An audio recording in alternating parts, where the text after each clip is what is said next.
inspired by Zero Aperture Production PVT Limited. Zeppel is a video network dedicated to the untold, overlooked to tell their stories.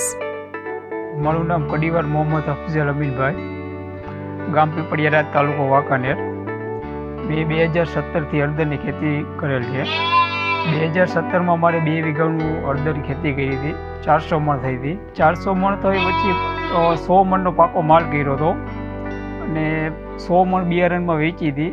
અને 2018માં મેં 200 મણ હળદરનું વાવેતર કરેલ હતું. એ મારે થઈ હતી 1200 મણ.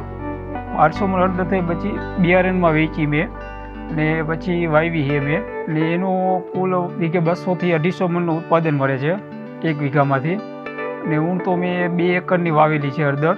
મારા અંદાજે 600થી 700 મણ હળદર થશે. હું એનો પાકો માલ કરું છું અને બિયારણમાં બીજી વેચી દઉં. લીલી હળદર માર્કેટિંગ યાર્ડમાં 35 થી 40 રૂપિયાની કિલો વેચાય છે.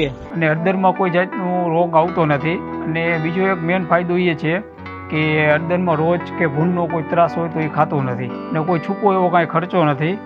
હળદર ઉગી જાય એટલે આપણી હળદર થઈ ગઈ છે એવું જ માનવાનું છે. કોઈ ખાતર નહીં, કોઈ દવા નહીં, કોઈ વસ્તુ નહીં. અને ગાય આધારિત ખેતી કરું છું અને ડીકમ્પોઝર અને ટોટલી બેક્ટેરિયા કે બધી વસ્તુ ધરાવું છું. એમાં અંતરપાક તરીકે તુવેર છે અથવા કાળી જીરી હું વાવું છું.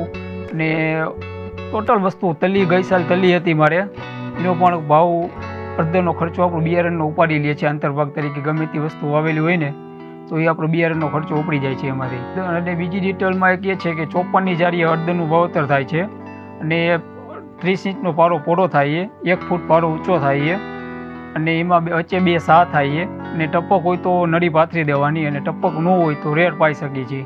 મારા નંબર વિડીયોની નીચે આપેલા છે. કોઈ પણ ભાઈઓને સંપર્ક કરવો હોય તો પણ હું પૂરેપૂરી હળદરની માહિતી આપીશ. મારી સ્ટોરીને વધુમાં વધુ ફોરવર્ડ કરો. કોઈ વ્યક્તિ ખેડૂતને ઉત્સાહ હોય એવો તો લોકો હળદર વાવી શકે અને હળદરમાં સારો એવો નફો છે. એના વિશે માહિતી પણ હું તમને ગમે ત્યારે તમે મને કોલ કરીને માહિતી હું તમને આપીશ. Thank you.